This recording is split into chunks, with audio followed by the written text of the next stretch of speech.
Hello everyone, मैं गायत्री शर्मा और online classes में आप सभी का स्वागत है।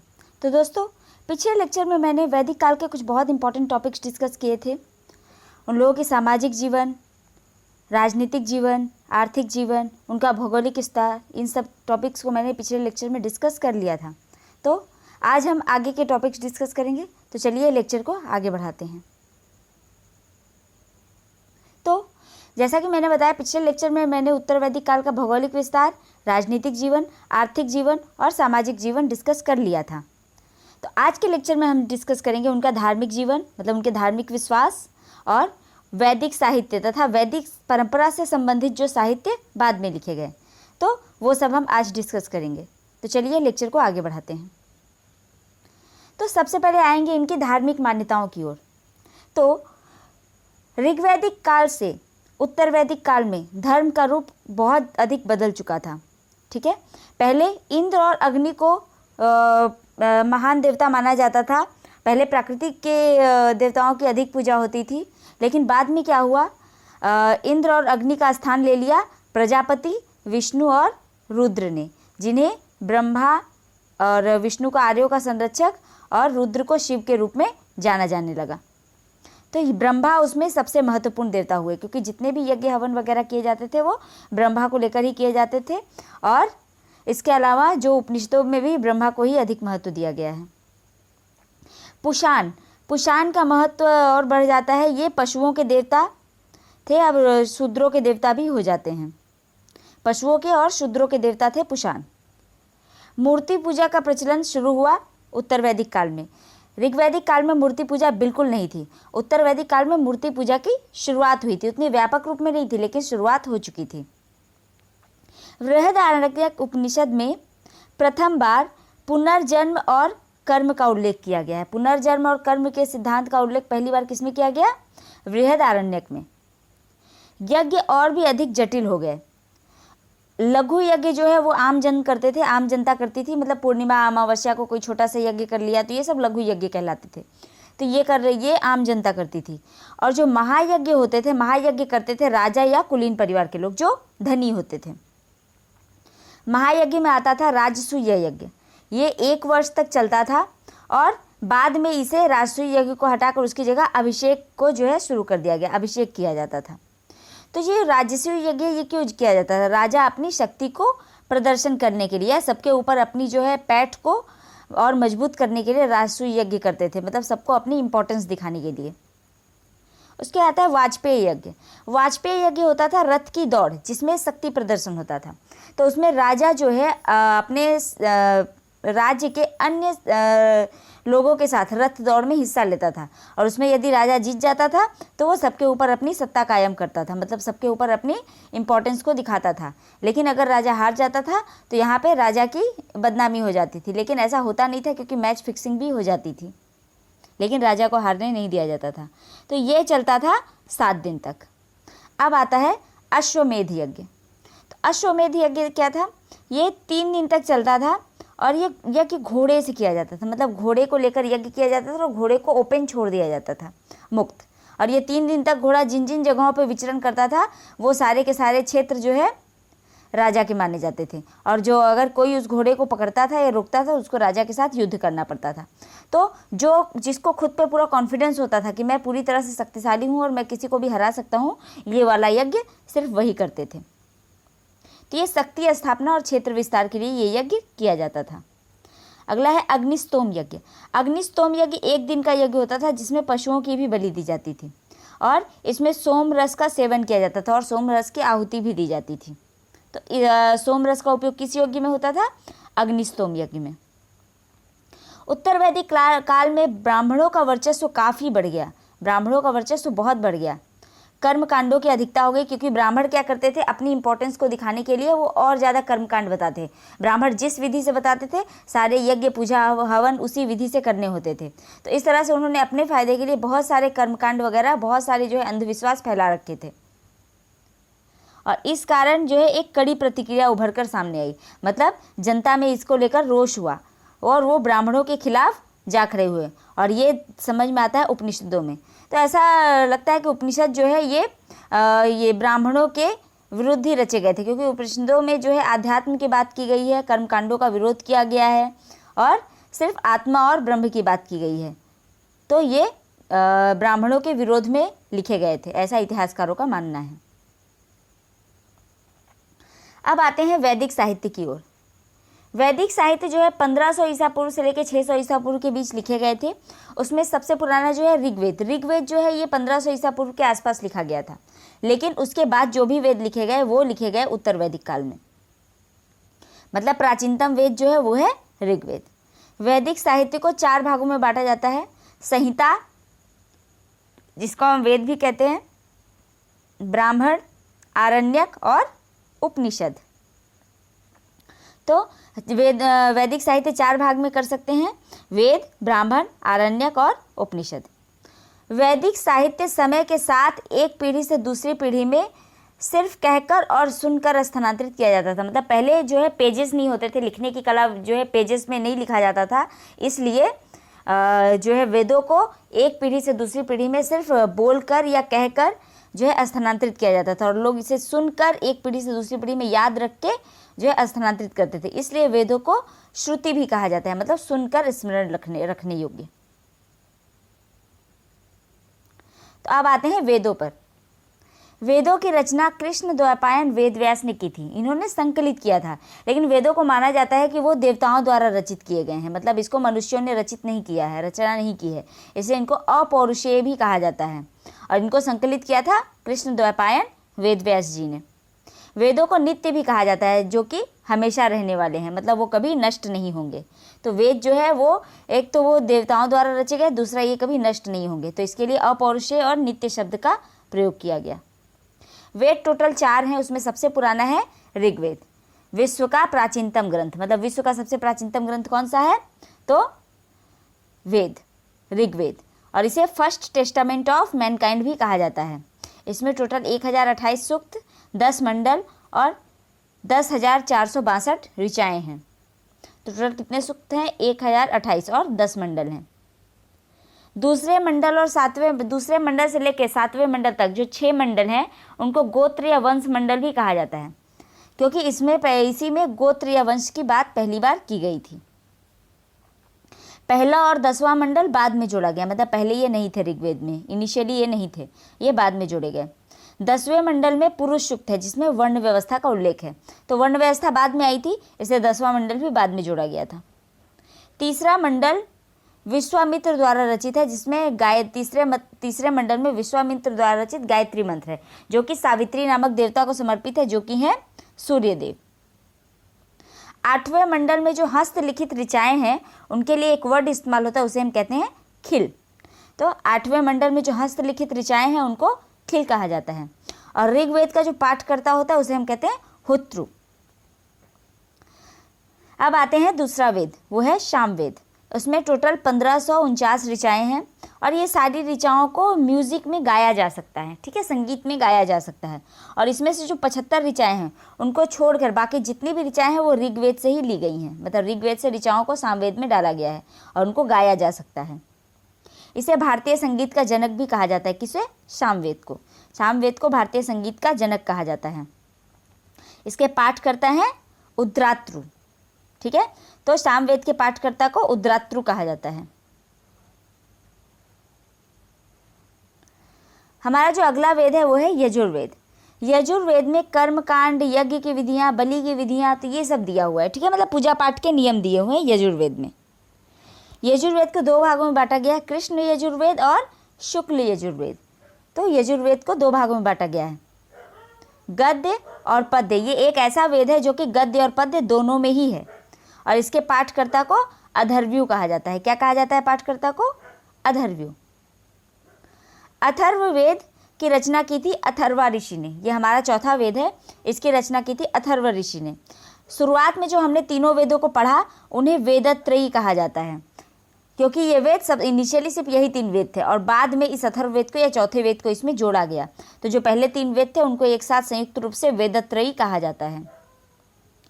इसमें क्या है? अथर्ववेद में है रोग निवारक, तंत्र मंत्र, जादू टोना, शाप, वशीकरण, आशीर्वाद, स्तुति, प्रायश्चित, औषधि, अनुसंधान, विवाह, प्रेम, राजकर्म, ये सब किसमें दिया हुआ है? अथर्ववेद में। अथर्ववेद में कन्याओं के जन्म की निंदा की गई है। और मैंने पिछले लेक्चर में ही बताया था कि अथर्ववेद में जो है सभा और समिति को प्रजापति की 2 पुत्रियां कहा गया है। ठीक है, तो अथर्ववेद बाद में जोड़ा गया और ये सबसे बाद का वेद है और इसे अथर्वा ऋषि ने लिखा था। अब वेदों के बाद जो दूसरे इंपॉर्टेंट वैदिक साहित्य में आते हैं वो है ब्राह्मण। ठीक है, वेदों के बाद इनका स्थान है। वेदों की ऋचाओं को अभिव्यक्त करने के लिए ब्राह्मणों की रचना की गई, मतलब वेदों की ऋचाओं को और बढ़िया से एक्सप्लेन करने के लिए ब्राह्मण की रचना की गई थी। ये जो है ये गद्य में लिखे गए हैं और परंपराओं से जुड़े हैं, मतलब कि वैदिक परंपराओं से जुड़े हुए हैं ब्राह्मण। तो उसमें सारे रिचुअल्स वगैरह लिखे गए हैं, विधियाँ लिखी गई हैं, मंत्रों को समझाया गया है, तो ये सब है ब्राह्मणों में। ब्राह्मण में यज्ञ, बलि और रिवाजों का विस्तृत विवरण है। प्रत्येक वेद से कई ब्राह्मण निकले हैं, मतलब हर एक वेद के लिए कई ब्राह्मण लिखे गए हैं। तो उसमें क्या है, ऋग्वेद के लिए ऐतरेय ब्राह्मण, कौशिकती ब्राह्मण मतलब सांख्य। सामवेद के लिए पंचविश या तांडव महाब्राह्मण, छंदोग्य ब्राह्मण और जैमिनीय। यजुर्वेद में है सतपथ ब्राह्मण और तैतरेय ब्राह्मण। सतपथ ब्राह्मण बहुत इंपॉर्टेंट है क्योंकि ये सबसे प्राचीनतम ब्राह्मण है और इसे प्राचीनतम इतिहास के स्रोत के रूप में ऋग्वेद के बाद इसी का स्थान आता है। अगर प्राचीन इतिहास के वैदिक इतिहास की खोज हम करने जाएंगे तो ऋग्वेद के बाद जो सबसे ज़्यादा चीज़ें हमें प्राप्त होती हैं वो होती हैं सतपथ ब्राह्मण से। उसके अलावा चौथा है जो अथर्ववेद से जुड़ा है वो है गोपथ ब्राह्मण। ठीक है, इसके अलावा जो तीसरा इंपॉर्टेंट वैदिक साहित्य था वो है आरण्यक। तो आरण्यक आया है आरण्य शब्द से जिसका मतलब होता है वन। तो वन से जुड़े होने के कारण इसका नाम आरण्यक रखा गया। तो इसमें क्या है, इसे वन में रहने वाले सन्यासियों के लिए और विद्यार्थियों के लिए लिखा गया था और ऐसा माना जाता है कि इसे वन में रहने वाले सन्यासियों ने ही लिखा था। तो ब्राह्मणों का अंत होता है आरण्यक से, मतलब जो ब्राह्मण ग्रंथ है उसका अंतिम भाग जो है उसका अंत होता है आरण्यक से, उसके अंतिम भाग को आरण्यक कह सकते हैं। तो अगला आता है उपनिषद। उपनिषद जो है एक दार्शनिक और आध्यात्मिक ग्रंथ है। ठीक है, तो मैंने पहले ही बताया कि उपनिषद जो है ये सबसे लास्ट में लिखे गए थे, सबसे अंत में लिखे गए थे, आरण्यक के भी बाद। आरण्यक से ब्राह्मणों का अंत हुआ और उसके बाद फिर उपनिषद आए। तो उपनिषद जो है ये ब्राह्मणों के एकाधिकार के समाज में ब्राह्मणों की जो पैठ हुई थी, बनी हुई थी, इतने कर्मकांड वगैरह हो रहे थे, तो उसके प्रतिक्रिया में उपनिषद लिखे गए थे। तो ये एक दार्शनिक ग्रंथ है और आध्यात्मिक ग्रंथ है। इन्हें वेदांत भी कहा जाता है क्योंकि ये वेदों में सबसे अंत में लिखे गए। तो उपनिषद में क्या है, उपनिषद में आत्मा और ब्रह्म का महत्व है और बाकी पूजा पाठ, यज्ञ, कर्मकांड, इन सब चीज़ों का विरोध किया गया है। सिर्फ बोला गया एक आत्मा है और एक ब्रह्म है और वो आत्मा ब्रह्म में जो है आगे चल के विलीन हो जाती है। तो ये उपनिषदों में बताया गया है। तो आत्मा का लक्ष्य क्या है, ब्रह्म में विलीन हो जाना। ये है उपनिषदों का जो सार। उपनिषद टोटल है 108 और बृहदारण्यक उपनिषद जो है ये सबसे प्राचीनतम उपनिषद है। ठीक है, तो ये रहे वैदिक साहित्य। अब उसके बाद आएंगे वैदिक परंपराओं से जुड़े हुए साहित्य जो वैदिक परंपराओं के बारे में हमें बताते हैं। तो उसमें जो सबसे पहला है, ये भी 6 प्रकार के हैं। उसमें सबसे पहला है वेदांग। वेदांग टोटल हैं 6, हमारे पास 6 वेदांग हैं। तो वेदांग जो है वेदों को और बढ़िया से एक्सप्लेन करने के लिए जो है वेदांगों की रचना की गई है, वेदों को और ज़्यादा विस्तृत रूप से बताने के लिए। तो इसमें सबसे पहला है शिक्षा। शिक्षा जो है ये स्वर विज्ञान से जुड़ा है, मतलब फोनेटिक्स से जुड़ा हुआ है। तो इसमें स्वरों के बारे में बताया गया है। इसके मुख्य ग्रंथ कौन सा है, प्रतिशाख्य। इसका मुख्य ग्रंथ है प्रतिशाख्य और वो है स्वर विज्ञान का प्राचीनतम ग्रंथ। ठीक है, स्वर विज्ञान का प्राचीनतम ग्रंथ कौन सा है, तो प्रतिशाख्य। अब आता है कल्प। कल्प जो है ये साल्व सूत्र इसका ग्रंथ है और ये वैदिक गणित और ज्यामिति से जुड़ा हुआ है। ठीक है, उसके बाद है व्याकरण। व्याकरण जो है अष्टाध्यायी, व्याकरण की मुख्य पुस्तक है अष्टाध्यायी, जिसकी रचना की थी पाणिनि ने और ये विश्व का प्राचीनतम ग्रंथ है, प्राचीनतम व्याकरण है और इसमें मौर्य काल से पहले का इतिहास दिया हुआ है। तो विश्व का प्राचीनतम व्याकरण कौन सा है, अष्टाध्यायी, जिसमें 8 अध्याय हैं और जिसकी रचना की थी पाणिनि ने। अब है निरुक्त। निरुक्त मतलब होता है एक तरह समझ लीजिए डिक्शनरी। तो निरुक्त जो आधारित किस पर है, निघंटु पर, और निघंटु की रचना की थी कश्यप ऋषि ने। इस निघंटु क्या है, कठिन वैदिक शब्दों का संग्रह है। कठिन कठिन वैदिक शब्दों को एक जगह संग्रहित किया गया जिसे हम कहते हैं निघंटु। इस तरह से यह विश्व का प्राचीनतम शब्द संग्रह है। और निरुक्त क्या है? इन शब्द संग्रहों का शब्दकोश है। मतलब विश्व का प्राचीनतम शब्दकोश कौन सा है? निरुक्त। छंद या छंद सूत्र, ये क्या? छंद जो है ये छंद की मुख्य पुस्तक है छंद सूत्र, जिसकी रचना की थी पिंगल ने। इसमें छंद के बारे में लिखा हुआ है, छंदों का ज्ञान है। हमारा जो छठवां वेदांग है वह है ज्योतिष। ज्योतिष जो है इसका मुख्य ग्रंथ है वेदांग ज्योतिष, जिसके रचयिता है लगध मुनि। और ये प्राचीनतम ज्योतिष की पुस्तक है। कौन सी? वेदांग ज्योतिष। अब दूसरे जो हमारा इंपॉर्टेंट ग्रंथ है वो है स्मृतियाँ। स्मृतियाँ भी टोटल 6 हैं। 6 स्मृतियों में सबसे प्रमुख है मनुस्मृति। मनुस्मृति सबसे प्राचीनतम स्मृति है जो कि गुप्त काल के पहले लिखी गई थी। मनुस्मृति में क्या है कि समाज में कैसे समाज को चलाना है, क्या नियम होने चाहिए, जनता का क्या नियम है, ये पुरुष का क्या दायित्व है, स्त्री का क्या दायित्व है, समाज में कैसे रहना चाहिए, सब मनुस्मृति में दिया हुआ है। इसके बाद आता है यज्ञवल्क्य स्मृति। ये भी गुप्त काल के पहले का ग्रंथ है। नारद स्मृति, परा स्मृति, बृहस्पति स्मृति और कात्यायन स्मृति, ये सब गुप्त काल में लिखे गए। तो ये 6 स्मृति ग्रंथ हैं। अब अगला जो है वो है महाकाव्य। महाकाव्य में 2 महाकाव्य हैं जो हम जानते हैं, रामायण और महाभारत। रामायण की रचना की थी महर्षि वाल्मीकि ने। इसे आदि काव्य भी कहा जाता है क्योंकि ये विश्व का सबसे प्राचीनतम ग्रंथ है। विश्व का सबसे प्राचीनतम महाकाव्य है, इसलिए इसे आदि काव्य भी कहा जाता है। इसमें टोटल 24,000 श्लोक हैं और इसे 7 कांडों में या 7 चैप्टर्स में बांटा गया है। महाभारत क्या है? महाभारत की रचना की थी वेदव्यास ने और ये विश्व का विशालतम महाकाव्य है। मतलब इसमें सबसे बड़ा महाकाव्य विश्व का अगर कोई है तो वो है महाभारत। और इसमें टोटल 1 लाख श्लोक हैं। ठीक है, इसमें कितने श्लोक हैं? 1 लाख श्लोक हैं।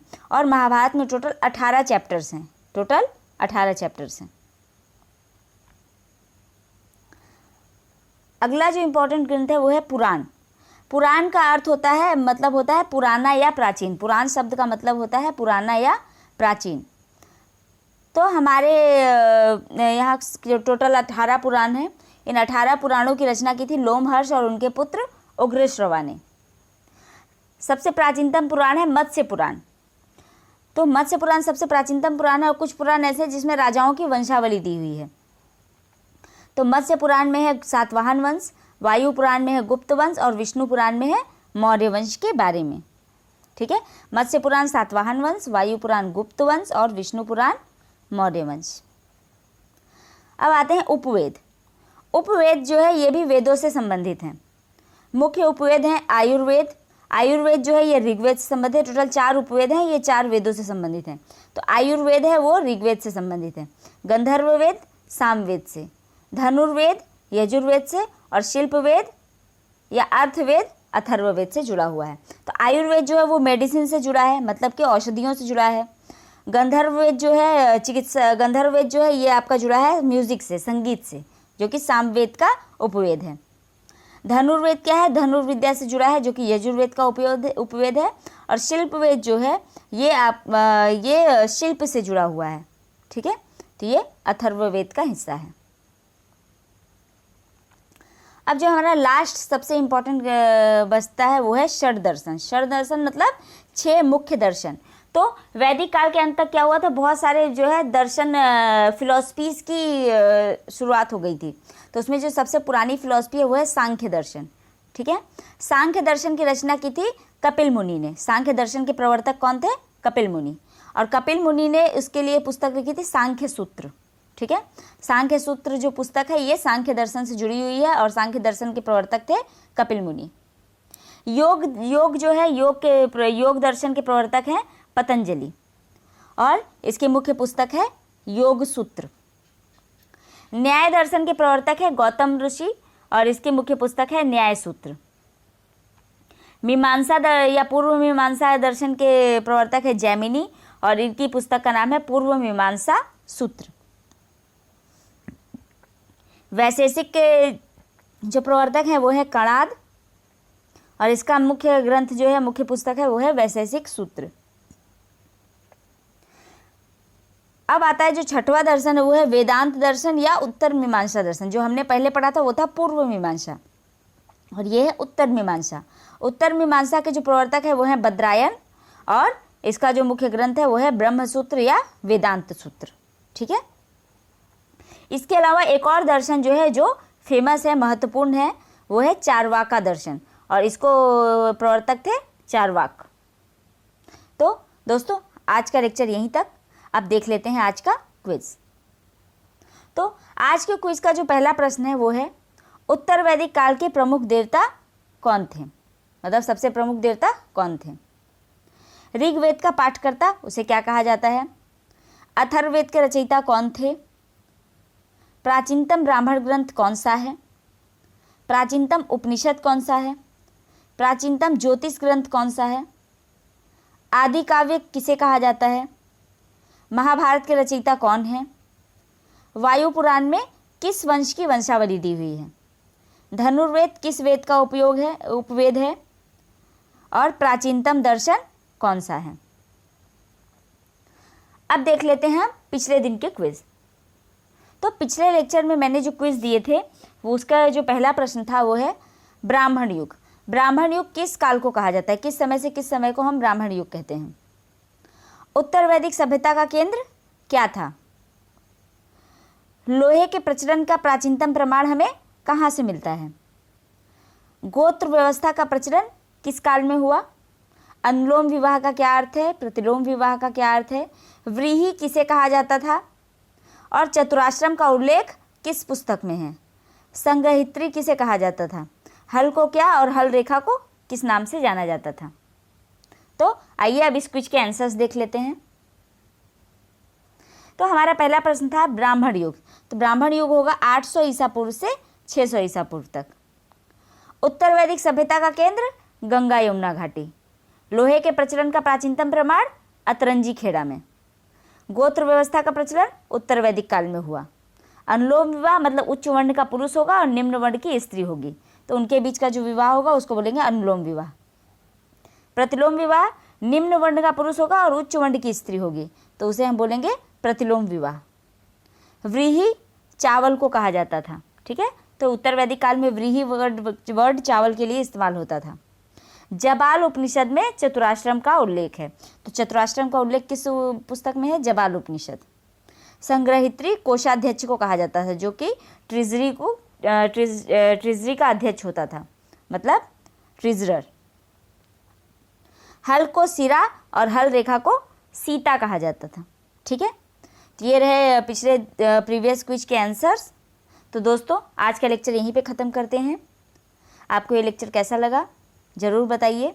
अगर अच्छा लगा तो लाइक कीजिए, नहीं अच्छा लगा डिसलाइक कीजिए, और कमेंट बॉक्स में ज़रूर बताइए कि डिसलाइक क्यों किया।